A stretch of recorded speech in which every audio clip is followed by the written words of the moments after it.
말씀은 다니엘서 9장 1절에서 8절 말씀을 본문 삼아서 70년의 약속을 붙들고 회복을 여는 다니엘의 기도의 고백이라는 주제를 가지고 같이 은혜 나누는 시간 갖도록 하겠습니다. 이제 9장 1절부터 8절까지 얘기했는데 9장 19절까지가 다니엘의 어떤 기도 내용입니다. 큰 틀에서는 이제 예루살렘의 항구함이 70년 에레미야가 하신 말씀 그 깨달았다는 내용이고 그걸 통해서 이제 그 다니엘이 예루살렘 그 지도자 선지자와 그 지도자들 그다음 백성들이 죄악 때문에 이렇게 이방에 멸망을 당했다 이런 어떤 내들 자백하고 그리고 긍휼과 자비를 바라는 어떤 그런 기도 내용입니다. 이런 어떤 내용이 담겨 있는데 여기 보면 이제 아술의 아들 다리오라고 얘기했잖아요. 아술의 아들 이제 다리오가 BC 원년이 BC 538년이에요. 이렇게 이 아수에로 아들 다리오가 다니엘서 6장이 나오죠. 6장. 6장은 말 그대로 벨사살 왕이 끝나는 때에 말 그대로 벨사살 왕이 망하는 때는 뭐냐면 BC 539년 10월 13일 잔칫날 밤이죠. 그리고 죽고 나서 이제 메데바사의 그 과도기 다리오 왕을 이렇게 세웠습니다. 그래서 다리오 왕이 고레스의 삼촌이라는 거예요. 고레스의 삼촌. 그래서 임시적으로 과도기 왕으로 세웠고 그 다음에 이제 고레스 대왕이 이제 온 나라를 다스리게 된 거죠. 그리고 이제 7장부터 12장까지가 네 가지 주요 계시가 들어 있는데 우리가 보면 7장에서 바다에서 등장하는 네 짐승의 환상이 들어가고 네 짐승의 환상 중에 이제 작은 뿔의 환상이 안티오쿠스 하수 에피파네스고 그다음에 우리가 바벨론, 메데바사, 헬라, 로마 이렇게 되죠. 로마에서 다시 작은 뿔이 등장하는데 이게 그 다니엘 7장의 안티오쿠스 4세 에피파네스고 그다음에 적그리스도를 상징하는 인물이죠. 그리고 8장에는 이제 두 번째와 세 번째 8장에서는 숫양과 수염소의 항상 숫양과 수염소의 항상은 메데와 바사 제국이고 헬라 제국의 등장을 얘기하는 거죠. 그래서 헬라 제국 그 알렉산더가 이제 헬라 제국을 통일시켜서 알렉산더가 죽은 후에 그러잖아요. 수염소 뿔이 꺾이고 그 가운데 나타난 한 작은 뿔은 이제 시리아의 셀루쿠스 왕조고 거기에서 난 작은 뿔은 8대 왕인 안티오쿠스 4세라고 얘기합니다. 이도 마찬가지로 하나님의 백성을 괴롭히는 어떤 내용이 나오죠. 이가 이제 적그리스도를 예표하는 인물로 나옵니다. 마찬가지로. 9장은 이제 제 3회 묵시로 말 그대로 70일에 대한 어떤 내용이 나옵니다.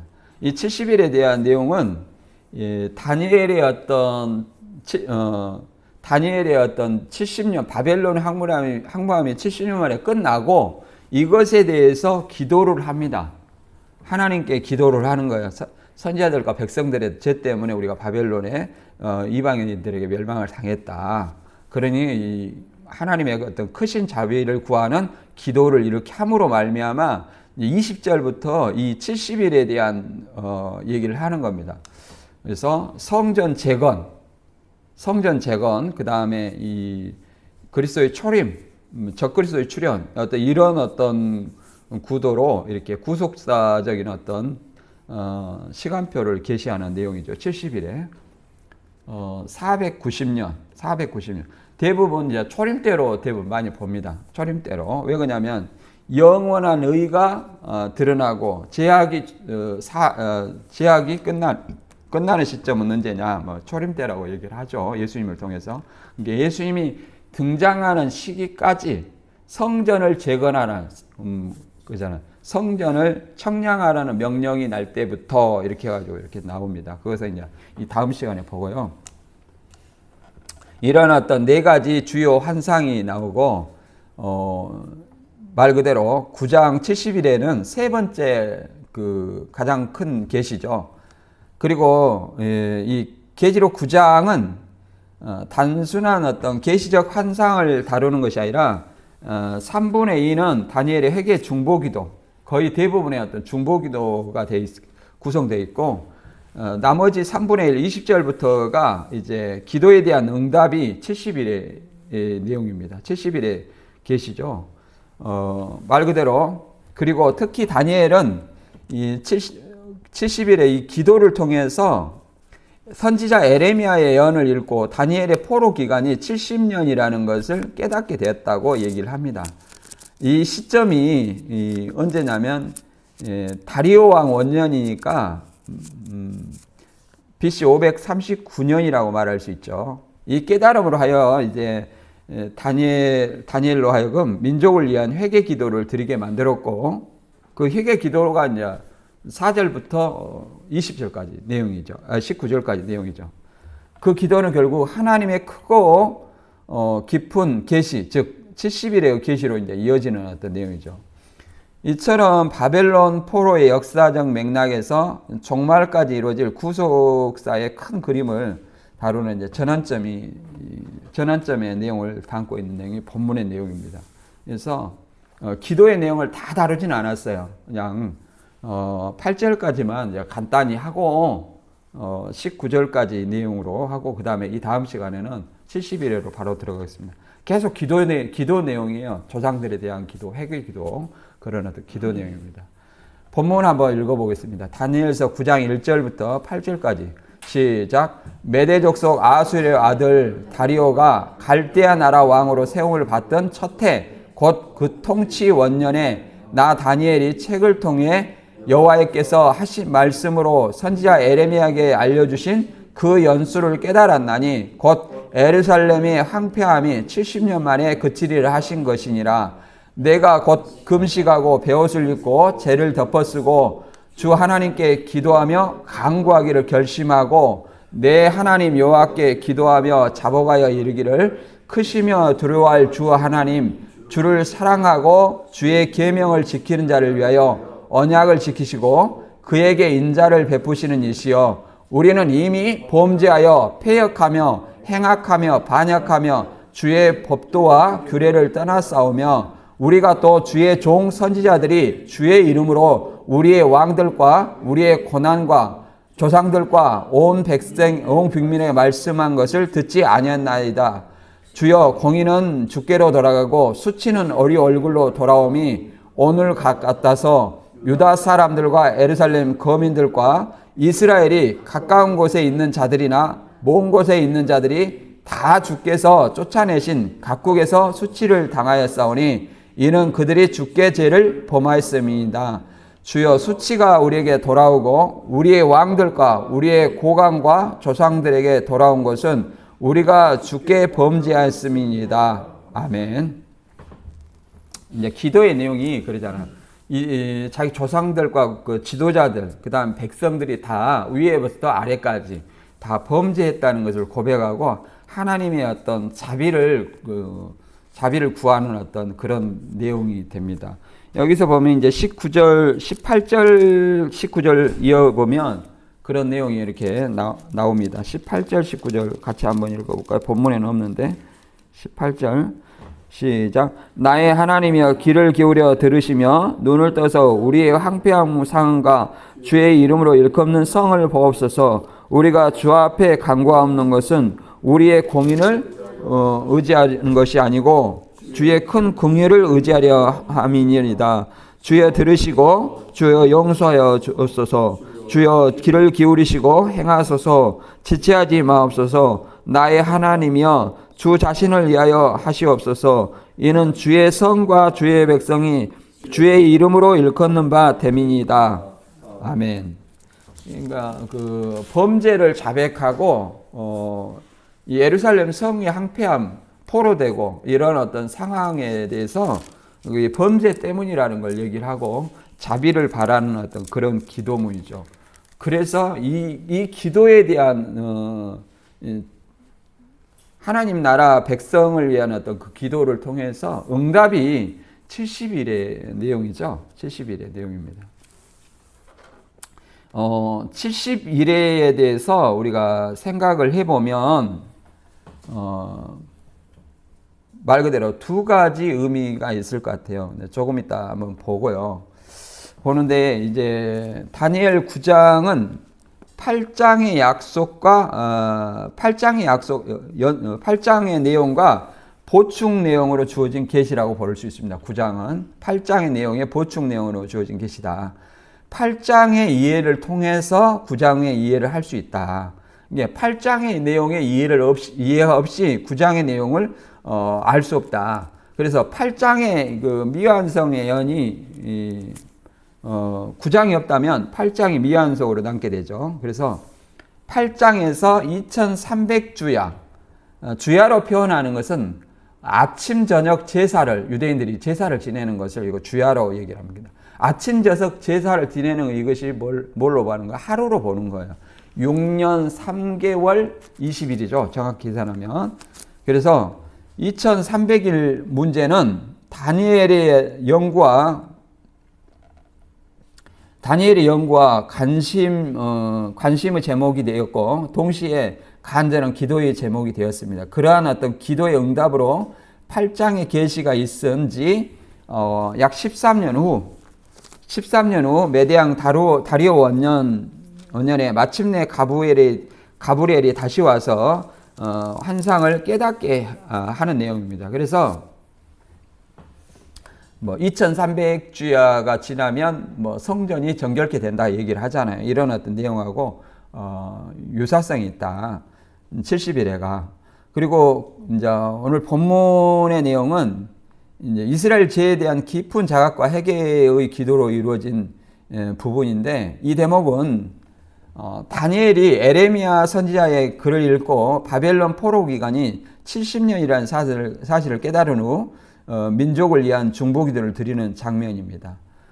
그래서 1장 1절부터 19절까지 다니엘의 기도 내용이 나오고 그 다음에 20절부터 27절까지는 다니엘의 기도 응답으로 70일의 환상이 주어지는 겁니다. 그래서 이게 말 그대로 오늘 말씀에서 말 그대로 이제 70일에 대해서 본문을 통해서 한번 알아보도록 하겠습니다. 다니엘이 이제 깨달은 이제 백성의 포로로 지낼 기간 얘기하면 벨사살이 말 그대로 벨사살 원년이죠. 다니엘서 8장이 BC 551년에 이제 벨사살 3년입니다. 다니엘 8장이. 그리고 벨사살 내용은 다니엘 5장도 있죠. 네. 8장과 9장이 같은 해다. 그래서 13년 후에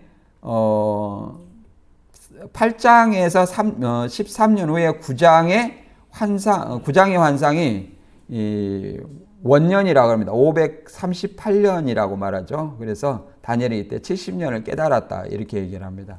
여기서 70년을 본문을 읽고 한번 알아보도록 하겠습니다. 다니엘서 9장 1, 2절이요. 메대 족속 아수르의 아들 다리오가 갈대아 나라 왕으로 세움을 받던 첫 해 곧 그 통치 원년에 나 다니엘이 책을 통해 여호와께서 말씀하신 선지자 에레미야에게 알려주신 그 연수를 깨달았나니 곧 예루살렘의 황폐함이 70년 만에 그치리라 하신 것이니라 이렇게 얘기를 하겠습니다. 여기서 이제 6장에 다리오가 나오고 본문에 이제 9장에 다리오가 나오는데 6장의 사자굴 사건과 본문의 9장 계시는 같은 해의 사건이라고 얘기합니다. 같은 해. 그래서 벨사살. 그래서 나는 이렇게 다른 사람인 줄 알았어요. 아수르의 아들 다리오하고 6장의 벨사살하고 다른 사람이라고 했는데 왜 그러냐면 보통 이렇게 좀 다른 느낌으로 다가와요. 그런데 어떨 때는 다리오를 바벨론 왕이라고 하다가 어떨 때는 갈대아인의 왕이다. 이렇게 표현하더라고요. 그런 부분에 대해서도 우리가 좀 이따가 생각을 해보는데, 여기서 이제 그런 어떤 부분, 여기서 보면은 다리오가 갈대아 왕으로 세움을 받던 첫 해에 그러잖아요. 갈대아 나라 왕으로 세움을 받던 첫 때에, 근데 우리가 다리오는 뭐예요? 메데바사의 과도기적 왕이라고 했잖아요. 그럼 이런 것은 과연 뭘까?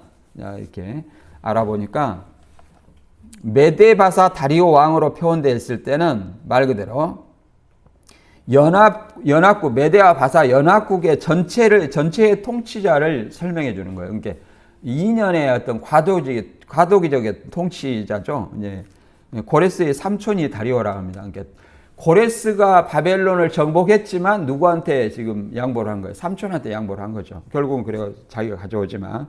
그리고 이제 갈대의 왕으로서 아수의 아들 다리오라고 이렇게 표현했을 때는, 갈대아가 어디냐면 바벨론의 남부 지역이라는 거예요. 남부 지역. 그래서 바벨론을 함나고 그 땅을 관리하도록 임명한 지역의 통치자를 나타낸다.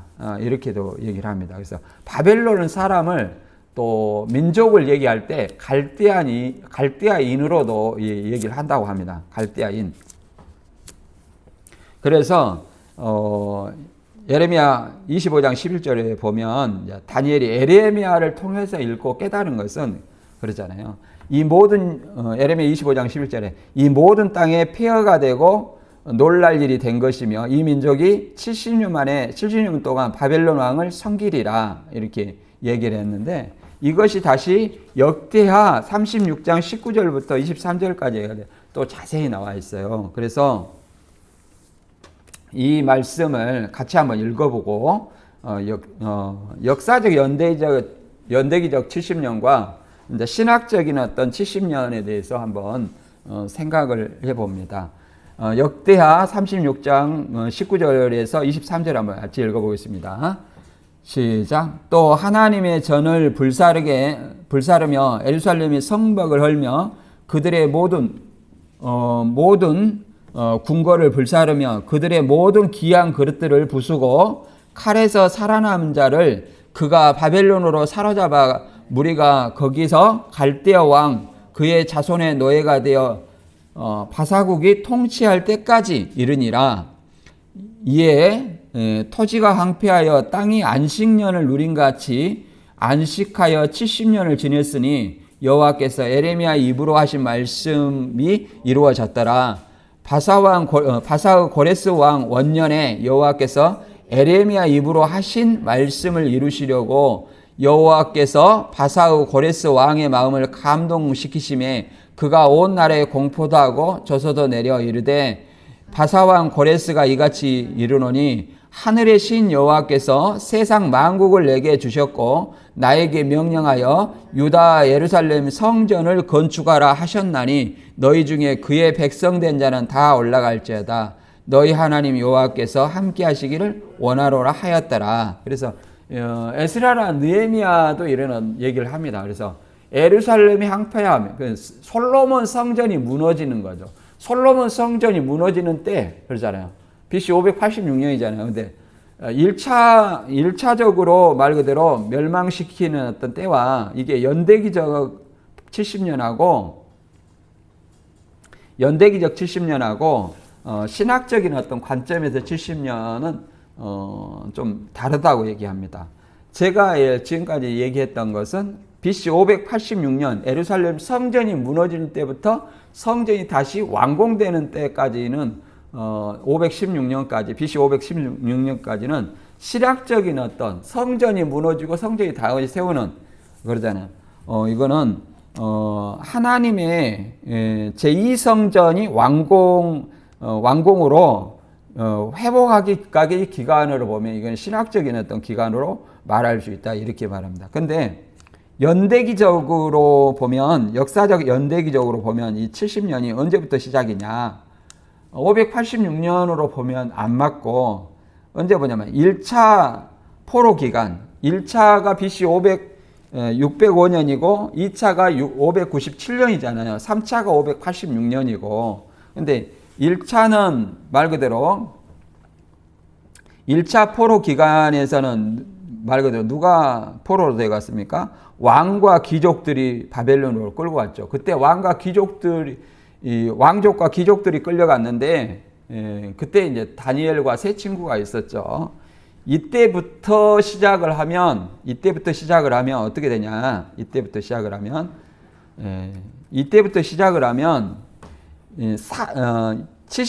69년이 돼요. 69년. 70년이 안 되죠. 그래서 어떻게 해석을 하냐면 605년부터 왕족과 귀족들이 이제 고레스 포로 기한까지 538년이잖아요. 538년 고레스 칙령할 때까지 538년.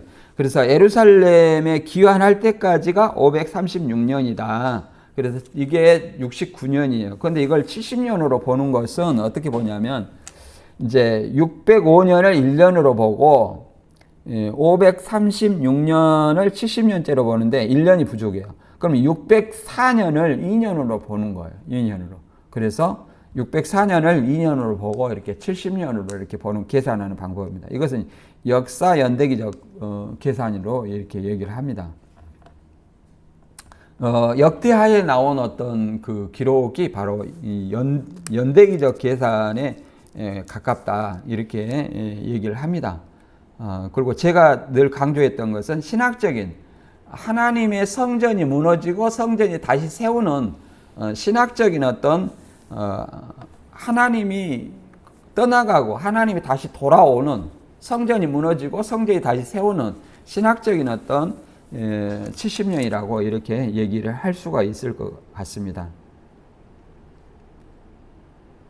그리고 이제 이런 어떤 연수를 깨닫고 다니엘이 이제 그 민족을 위해서 금식하고 회개기도를 시작하는 것은 말 그대로 다니엘이 지금 배경이 어떻습니까? 1차 605년에 이제 바벨론 포로 왕족과 귀족들이 이제 포로로 되어 있을 때 왔잖아요.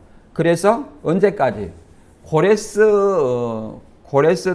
통치 원년까지 고레스가 이제 조소를 주기까지 있었다고 얘기를 하네요. 그 기간에 이제 자기 민족들 이렇게 바벨론에게 멸망당해서 포로로 잡아온 것은 하나님의 이 백성들이 그잖아요. 위에서부터 지도자 위에서 백성까지 다 하나님 앞에 말씀을 지키지 않냐고 범죄하였다. 그러니 이것에 대한 어떤 자비를 구하는 어떤 기도하는 어떤 내용입니다. 그래서 금식 회개 기도를 시작하는 내용이 다니엘서 9장 3절에서 쭉 있는데 5절까지 읽어보겠습니다. 시작. 내가 금식하며 베옷을 입고 죄를 덮어쓰고 주 하나님께 기도하며 간구하기를 결심하고 내 하나님이여 여호와께 기도하며 자복하여 이르기를 크시고 두려워할 주 하나님 주를 사랑하시고 주의 계명을 지키는 자를 위하여 언약을 지키시고 그에게 인자를 베푸시는 이시여 우리는 이미 범죄하여 패역하며 행악하며 반역하며 주의 법도와 규례를 떠났사오며 라고 말합니다. 그래서 유다 백성이 포로된 것은 율법을 어긴 범죄 때문이다. 이걸 깨닫고 다니엘이 책임을 회피하지 않고 다니엘이 이제 금식 기도를 합니다. 금식 기도를 하는데 금식하면서 굵은 베옷을 입고 죄를 덮어쓰고 죄를 자복하는 어떤 기도를 하는 거예요. 이제 우리나라 문화에는 이것이 이해가 안 되는 내용이죠. 왜냐하면 금식하고 그 다음에 굵은 베옷을 입고 그 다음에 죄를 자기 머리에 뿌리고 이렇게 하는 것들이 말 그대로 전통적으로 유대인들의 어떤 하나님에 대한 회개와 깊은 회개와 애통을 나타내는 하나의 예식이다 이렇게 생각을 할 수 있습니다. 금식은 말 그대로 영혼을 괴롭게 하는 것이다. 영혼을 괴롭게 해서 하나님의 어떤 긍휼의 여김을 바라는 것이고 그 다음에 굵은 베옷도 마찬가지로 회개를 나타내는 어떤 하나의 표시다 이렇게 얘기를 합니다.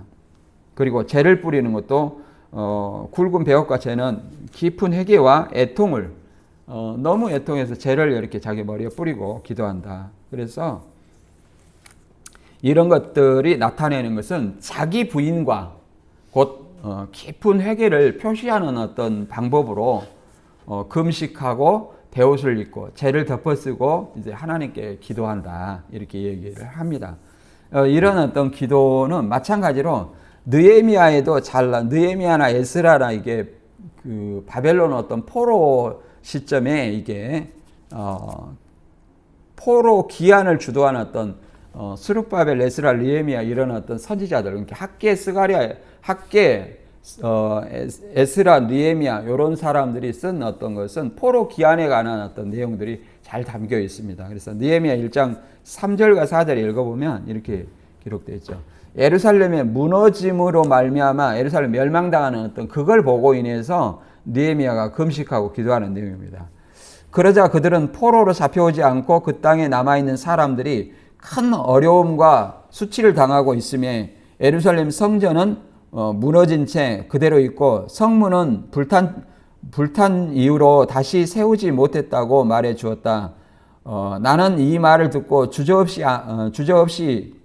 주저앉아 울다가 며칠 동안 슬퍼하고 금식하며 하나님께 이렇게 기도하였다. 이렇게 예루살렘 성전에 무너짐의 소식을 듣고 에레미야가 이제 금식 기도하는 내용을 볼 수 있습니다. 그래서 금식은 자기 영혼을 괴롭게 해서 하나님의 어떤 궁유를 바라는 어떤 그런 기도 방법이죠. 우리가 이제 보면 기도원가 하면 뭐 40일 금식, 뭐 며칠 금식 이렇게 얘기하는데 기도라는 것은 우리들이 이제 완전히 곡기를 끊고 기도하면 죽어요. 허준이 말하잖아요. 2박 3일이면 이렇게 곡기가 다 없어진다고. 그래서 기도한 사람들은 반드시 금식 기도를 뭐 40일 이렇게 하는 것이 아니라 적당히 해야 됩니다. 적당히. 근데 물만 이렇게 먹고 하는데 물도 사실은 양식이에요. 성경에서는 물도 양식이다. 근데 진정한 어떤 금식은 예수님과 모세가 하나도 먹지 않았어요. 물이든 뭐든. 산에 뭐 있습니까? 없죠. 모세가 40일 시내산 올라갔어도 전혀 그러잖아요. 육체의 피곤함이나 이런 것이 없었잖아요. 그것은 하나님께서 그에게 은혜를 더하셔서 피곤함을 알지 못하게 하신 것이죠. 그래서 우리는 기도할 때 이런 어떤 육신의 건강도 생각하면서 기도를 해야 돼요. 적당히 기도를 해야 한다. 그래서 하나님께서는 이 예루살렘의 무너짐을 느헤미야가 기도했듯이 시편 51편 17절의 말씀에도 하나님께서 구하시는 제사는 상한 심령이라 하나님께서 상해하고 통회하는 마음을 주께서 멸시치 아니하시라. 하나님께서는 상한 심령, 상하고 통회하는 마음을 알아주신다는 거예요. 그런 마음으로 기도해야 된다는 거죠. 에스라 9장 6절 이하에도 유사한 어떤 기도문이 있습니다. 말 그대로 나의 하나님이여 내가 부끄럽고 낯이 뜨거워서 감히 나의 하나님을 향하여 얼굴을 들지 못하오니 이는 우리 죄악이 많아 정수리에 넘치고 우리 허물이 커서 하늘에 미침이다.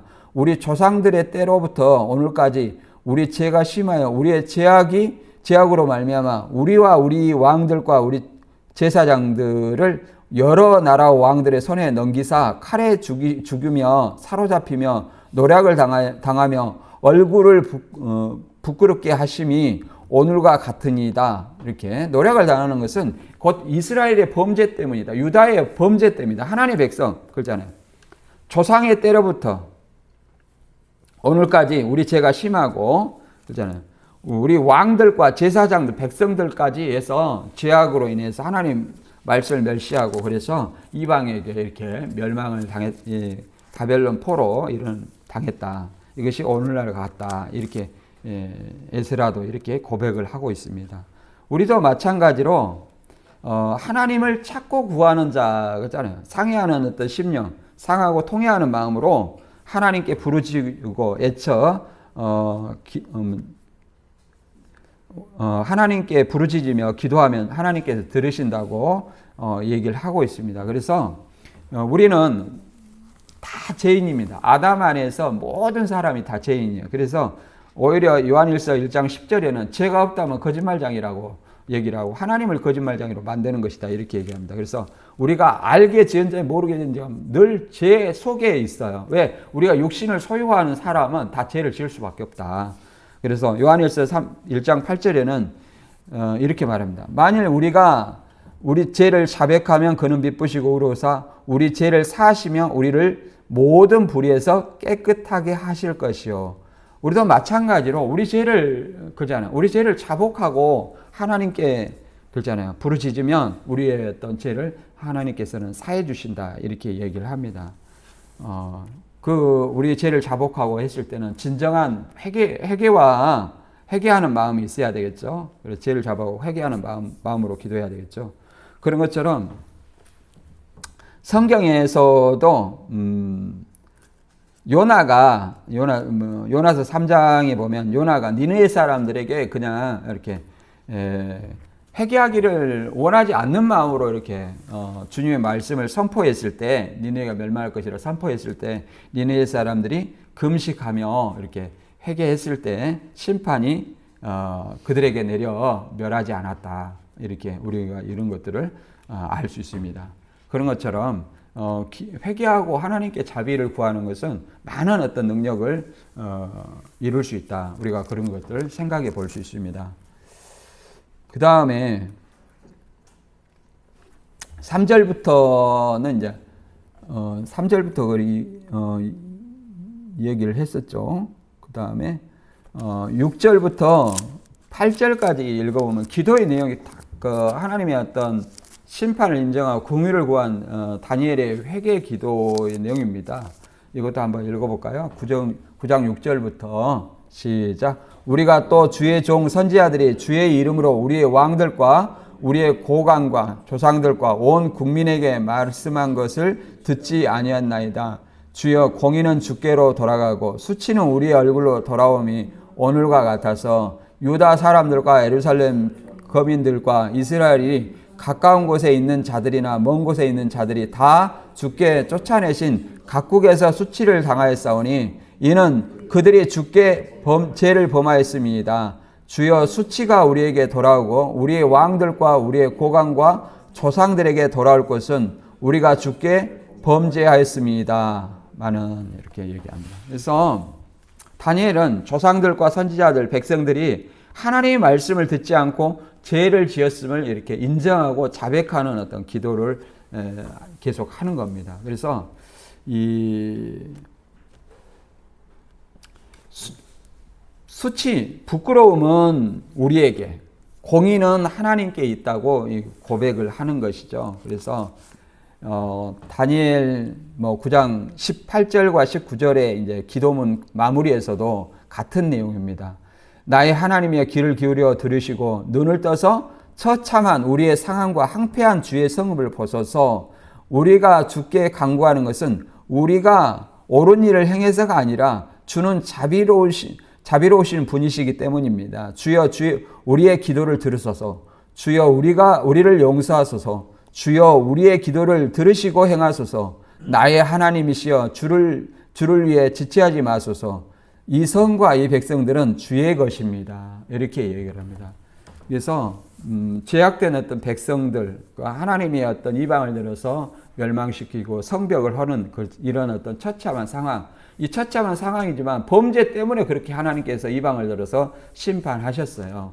그러지만 이런 어떤 상황을 긍휼히 여겨주시고 긍휼히 여겨주시라고 기도하면서 그러잖아. 이거는 당신의 백성이다.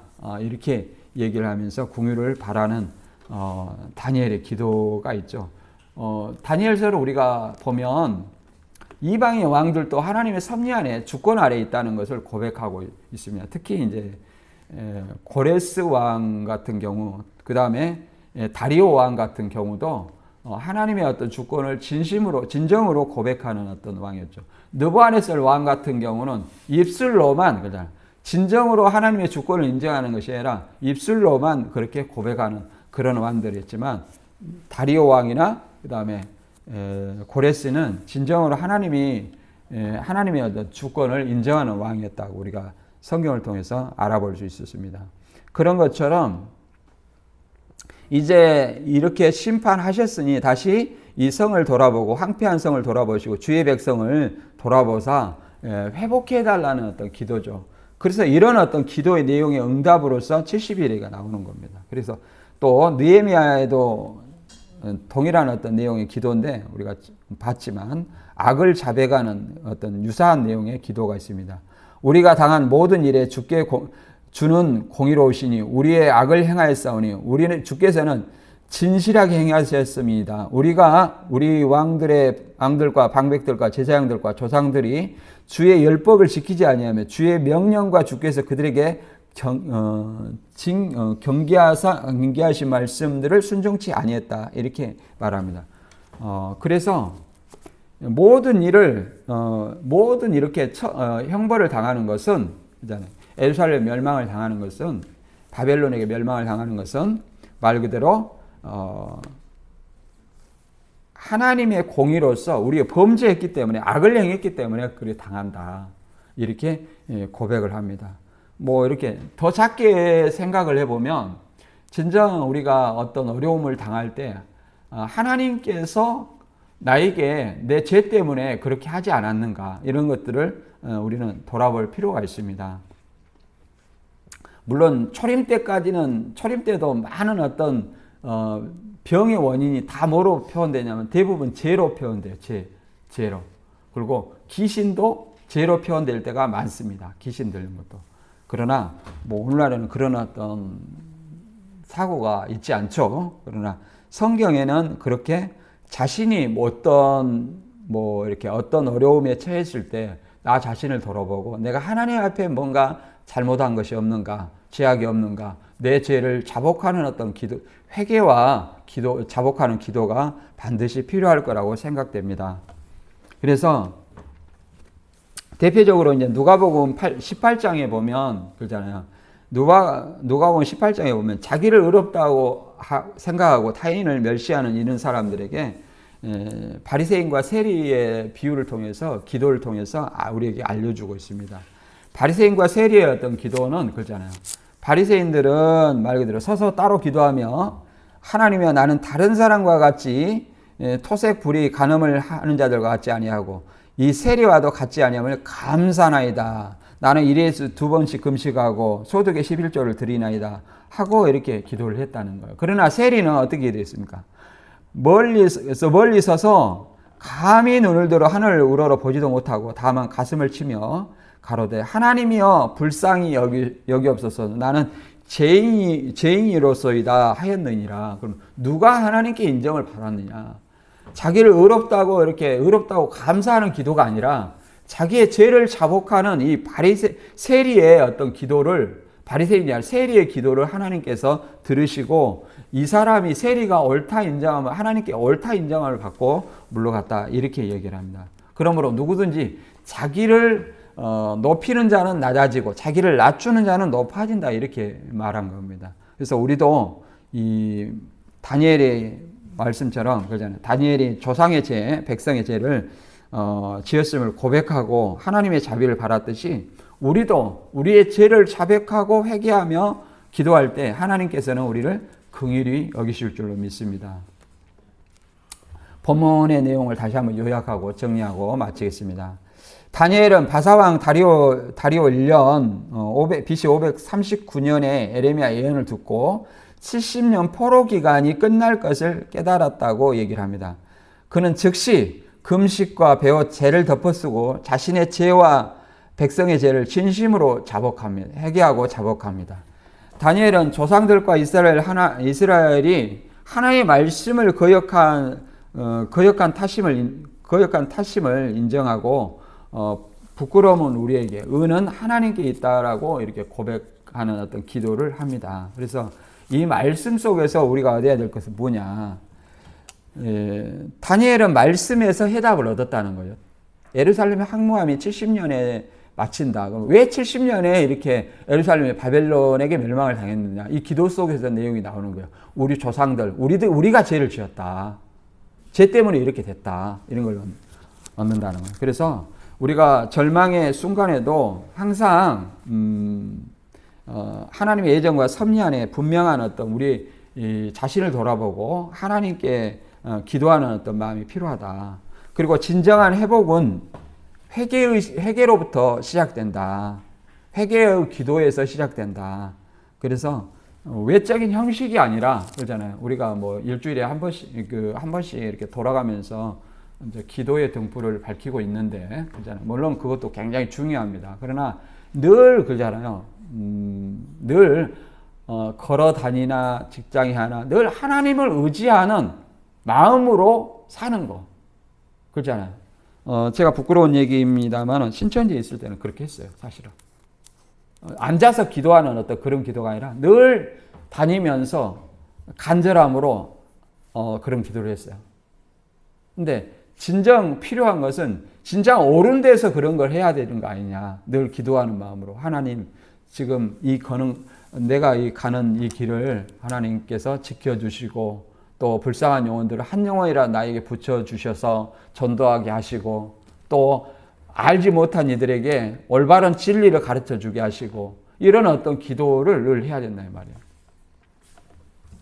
그 다음에 하나님의 공의를 인정하라. 제 책임을 우리가 생각하고 오직 하나님의 의로움을 선포할 때 진정한 우리 마음에 회복의 문이 열린다고 합니다. 그래서 오늘 이 말씀을 통해서 동일한 원칙이 우리에게도 적용된다고 봅니다. 모든 어떤 우리의 삶에서 절망 가운데, 시험 가운데 어려움이 다가왔을 때 먼저 말씀을 붙들고 나의 죄를 고백하고 먼저 하나님께서 우리에게 긍휼을 베푸신다는 사실을 저와 여러분이 깨닫는 시간이 되었기를 소망합니다.